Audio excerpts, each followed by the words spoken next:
Hi everyone, welcome back on my channel. This month I did not film a daily makeup video just because I am extremely busy, so I did not get a chance to think through my makeup. I just make it happen every day, but I usually just go through my Marrakesh and whatever, MAC Raisin, but I'm not really in a makeup mood, I would say. Well, today I wanted to talk about the 7 things that you do that make you look more inexperienced or more junior than you are or than you want to come across. There's nothing wrong with being entry level. We've all started somewhere, like nobody was born an expert, so that's the first thing to keep in mind. But there are certain professions where it's really important to come across as someone with gravitas, with experience, and to inspire confidence. And this is something that in my last video when I was sharing my thoughts, I said that I noticed that a lot of the newcomers did not get to learn a lot of these things that they pick by osmosis. So I just said, you know what, let me start making these little videos about the things that you would normally pick up if you were in my team and you were just a new starter. So if you are a new starter, by all means take the time to find your own style, but when I give these pointers, it's really to help you accelerate the perception of your experience in the team and that you're taken seriously as an adult, not like as somebody who's just straight out of school. These are in no particular order, and I'll just say them as I think of them. One of the things that will make you look very, very junior or very childish even is your email address. I remember doing a series of interviews where I had to interview people who were still at school, and I think they were in their last year, typically Oxford or Cambridge. And the majority of students would use their university's email address. But then I had this one applicant who did not use his university's email address, and instead he used a personal Gmail account that had a very, very offensive, unprofessional, kind of 15-year-old joking, horny kid type of email address. And I was thinking, does he even realize that it just set him apart in not a good way? Like all the other kids had at least made an effort, and he didn't. He still had his very offensive email, and he was like, haha, I still have that email. It's free to have an email address. If you're in university, you're able to have an email address. You could just do your first name dot last name or whatever combination of that. You don't need to have, sex jokes in your email address because you're not 14 anymore. So that candidate didn't make it, not because of his email address, but because there were a lot of other immaturity issues that came up during the interview. But that's fine. But I thought to bring that up because sometimes, you set up an address 10 years ago and you don't even remember until you have to send to fill like a form or send certain things or be reached to set up a Teams meeting or something like that. Similarly, your signature, your actual written signature. This is something that you need to evolve.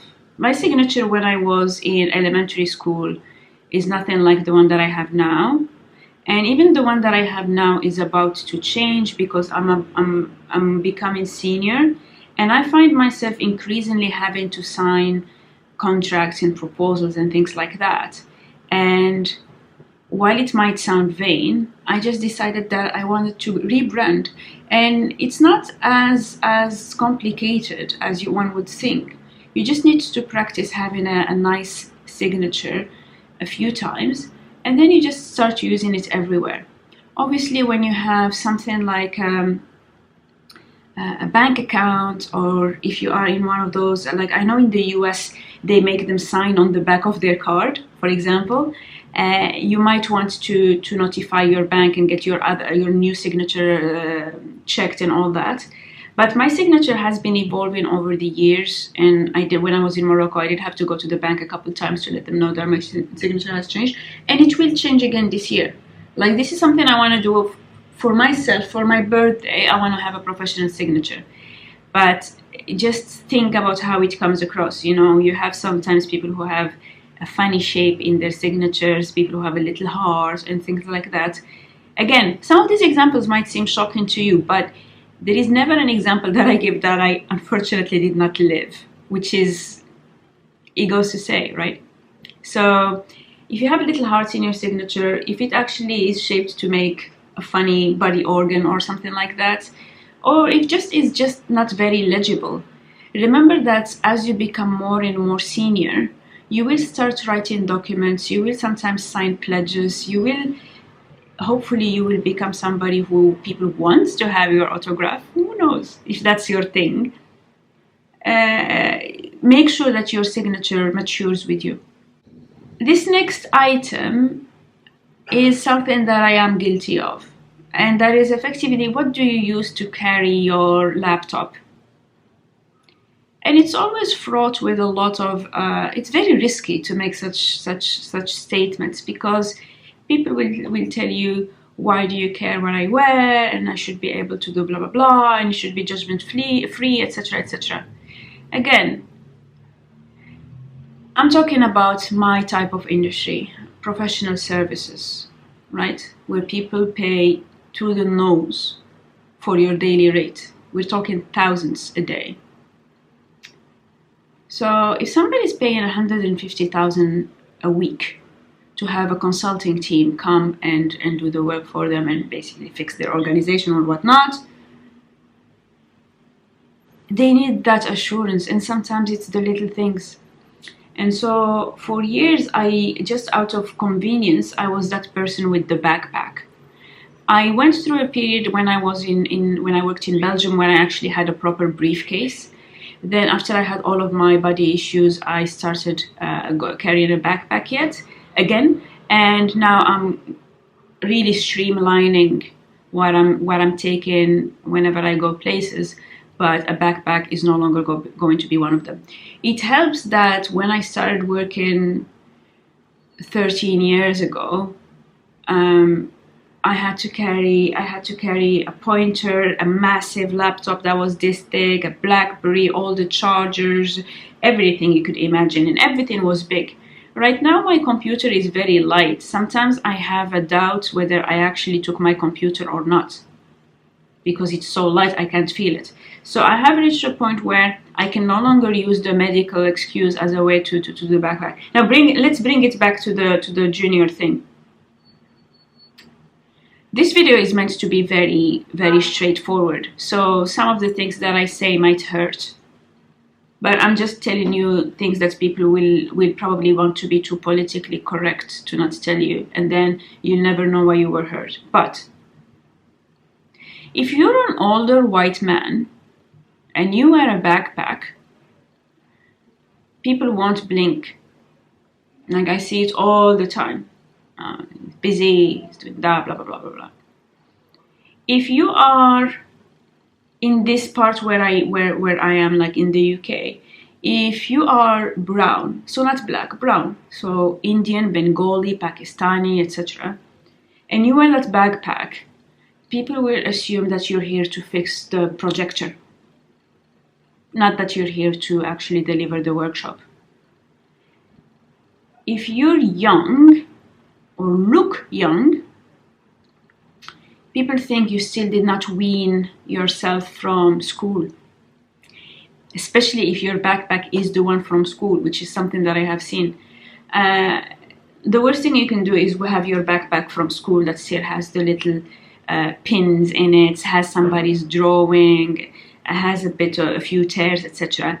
There are some typically company issued backpacks, and even laptop bags. Like back in the day, I was issued a laptop bag by the company, and I think every job I went to, I used to have one laptop bag.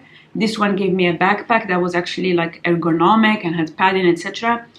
But I think it's one of the things that even if you don't get given a laptop bag, try to invest in one.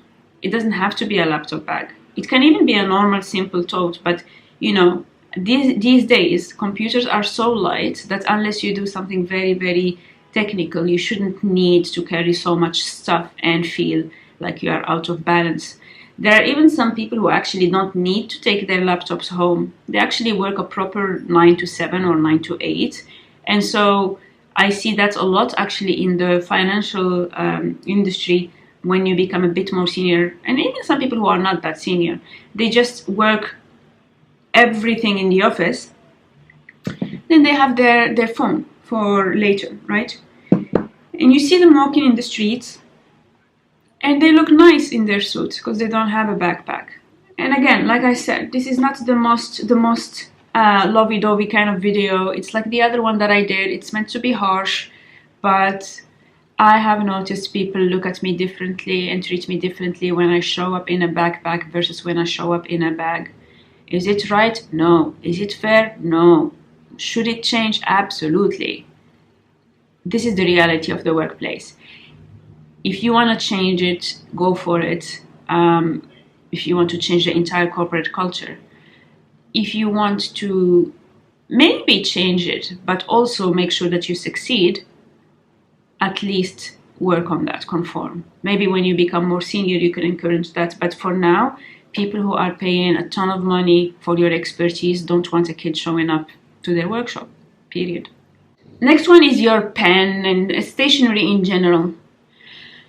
I've had people who would write in these colorful scented pens that have a little cartoon on top, that are very thick, that have a feather. The one that was like closest to not being too offensive was the one that had 4 or 5. But even that, I told him, look, get a grown-up pen. I mean, you're no longer at school. He said, no, this got me through all the things at school, and I did all my exams, and it has red and blue, and I was, yeah, but you're no longer at school. So, get a pen that is not a distraction. This whole thing, everything I'm saying, is so that people don't have something to be distracted with about your appearance and how you carry yourself, so that they can focus on actually how smart you are, how sound what you said is, versus thinking, oh, is that a bubblegum scented pink pen? So don't use pen like these kind of novelty pens that you find in children's store. Don't use stickers. Similarly, something slightly adjacent. When some people, at least in Anglo-Saxon schooling system, use a lot of highlighters and colorful things and super liners, and that's fine, because there is a whole subculture about how to take very cute notes and color them, etc. Don't do that in front of the client. Don't do that in front of anyone, actually. If you are sat in a meeting and you have the CEO saying how they have to lay off 5,000 people unless we fix this, you don't want to be seen picking which highlighter am I doing for this, am I going to circle the 5,000 people laid off in red, and no, don't do that. It makes you look like you are in kindergarten playing with your things. I do use colors. I do use highlighters, but that's something I only do after I finish my notes. I write all my notes in black. When I'm reviewing something from a meeting, I will go with red or blue pencil. And then I have the overliner in gray or some other muted color. So some of my notes will have certain sections. It will not be the childish thing you see on YouTube. It's actually more professional looking, but I would never pull these things in front of a client. You know how, like, I'm just going through a theme here just because we're on the writing, etc. So I touched on your signature, your stationery, like the highlighters, etc. that you use. There's also something about your handwriting. I have noticed that there are a lot of people born after the 90s who have what is called bubble writing. So they make every letter round, super round. And when you read that, you're thinking, surely this is not how these people write every day. So the bubble writing, the very round writing is quite juvenile. So you'd never have somebody write like that in a professional setting, because that bubble writing, the implication of that is that actually, one, it's slow, and actually people who I've noticed, because I observed, that's the thing, all of these are my observations, they really take the time, and so they're always like this, writing in their cute bubble writing rather than being present in the meeting. The most intense meetings, my handwriting is horrendous because I'm present in the meeting. I just write half a word, etc., etc. When you do the bubble writing that is so round and cartoonish, you don't look like you belong in a meeting. Extremely harsh, I know, extremely harsh. But I have coached all of my mentees through that, and they're some of the best people out there, and I will vouch for them because I trained them. So a lot of my feedback is typically on the face value is like, oh my god, you're so judgmental, how can you do this, etc., etc. The 5 or 6 people who actually are worth me investing my time coaching just get a bit red in the ears, etc., but they know the value of what I say. So yes, harsh, but they take it. So now I think we have covered all of these things about, okay, so when you are in a meeting, when you're writing your signature, all of that stuff. There are a couple of things that are a bit more specific to certain situations and genders, etc. So if you have long hair, there is something about, again, like I said, it's not fair, but that's how life is. When your hairstyle is too high, be it a top knot or a high ponytail, etc., you look like a child. Period. So if you are in professional services, again, I'm talking about professional services, I'm talking about the highest echelons of client interaction. So when you're working with the C-suite, etc., etc., and if you're in strategy consulting, you are bound to have a project manager or a partner pull you one day into one of these meetings. I started paying attention to these things very, very young, from my very first job, even though it wasn't consulting. But anyway, it's not nice to hear, but it is that's how it is. The only exception to that I have seen is if you are a black woman. If you're a black woman, it doesn't matter how high your hair is, because people cannot comment on it. Now, that obviously depends on the company. Again, we're talking about really, really top tier companies. Normally, they would be too scared to comment about your hair. So technically, you could get away with having a very high ponytail, like what is called a pineapple or something like that, because people will not know whether it's ethnic or not. And while it might sound like, oh, you get away with this, there are so many other ways that you will be discriminated against.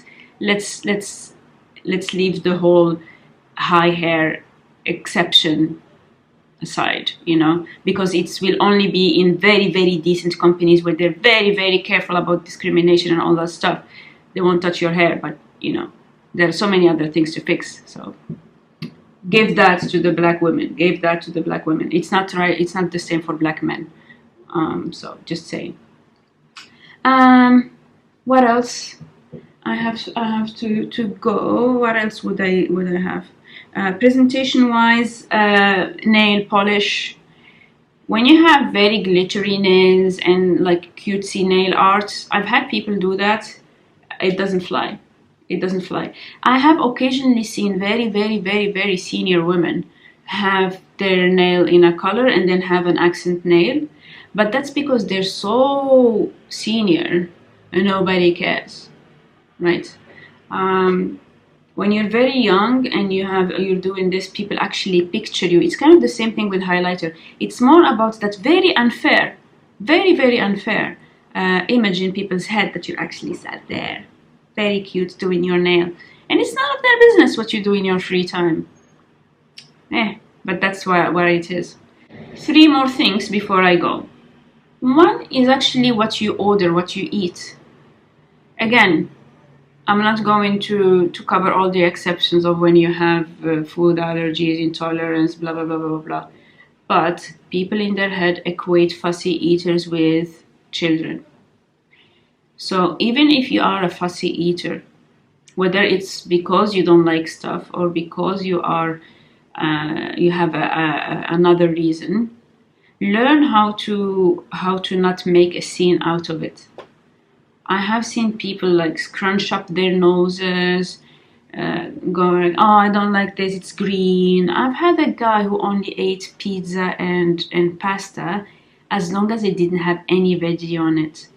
Any veggie on it. So like if by accident somebody puts a bit of tomato on his pizza, he would move it aside. And there are more discreet ways of doing that, right? So I'm not saying change your habits, because that would be very cruel. Because I know that some people are just childish, but there are some people who have valid reasons for not being able to eat certain things. What I'm saying is learn the etiquette of how to manage that situation discreetly without drawing attention to you, so that you don't look like the 4-year-old throwing attention because they don't want to eat the asparagus. I've seen some very embarrassing situations in client lunches, and I will say that I have stopped taking my teams with client things just because I feel that they've lost on some of these skills over the last few years, because many did not get trained. And yes, it might be unfair, but at the same time, you only have one chance to make a first impression. So learn these things offline, not right at the moment. So just look up how to do that stuff, how to order things. You can always look up the restaurant before, see what you can eat, what you cannot eat. You can always talk discreetly to your manager. It's really, in this case, it's not about what you eat, it's about how you behave in that situation. Then one practical advice is how you introduce yourself. Practice how you introduce yourself in client meetings. Sometimes I've seen things that are very appalling. Sometimes people just say, "Hi, I'm Eric."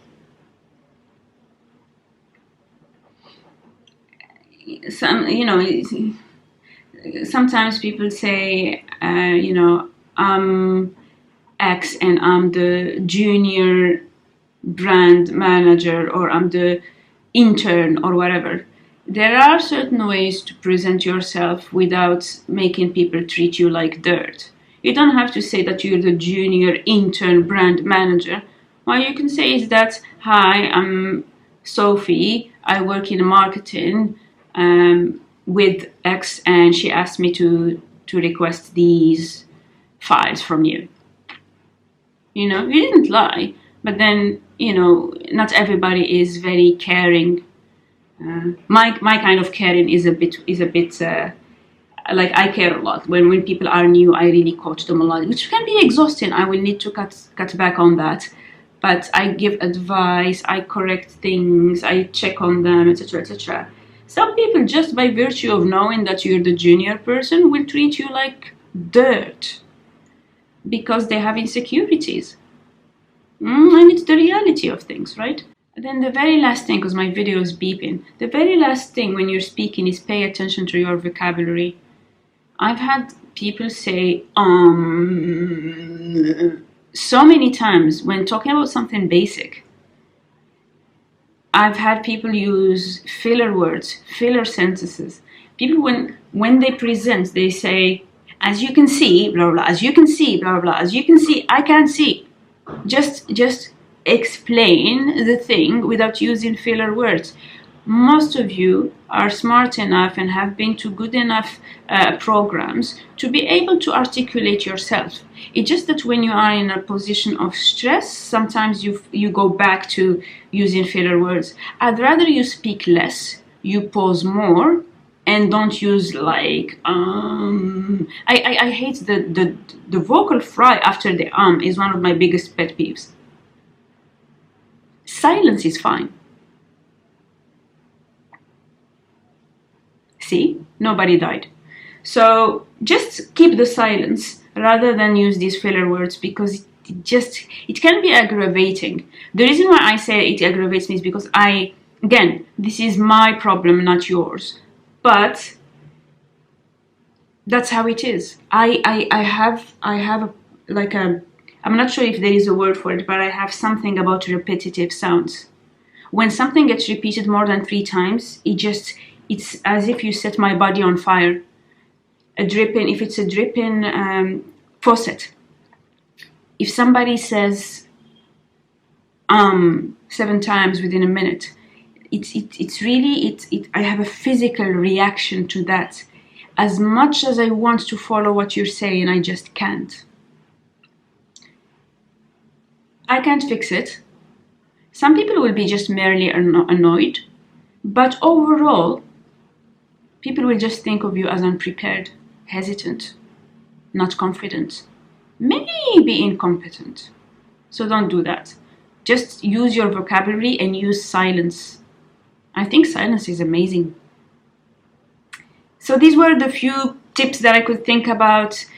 I just used this from various experiences. This is a mashup of some people I've worked with, of some people I have seen.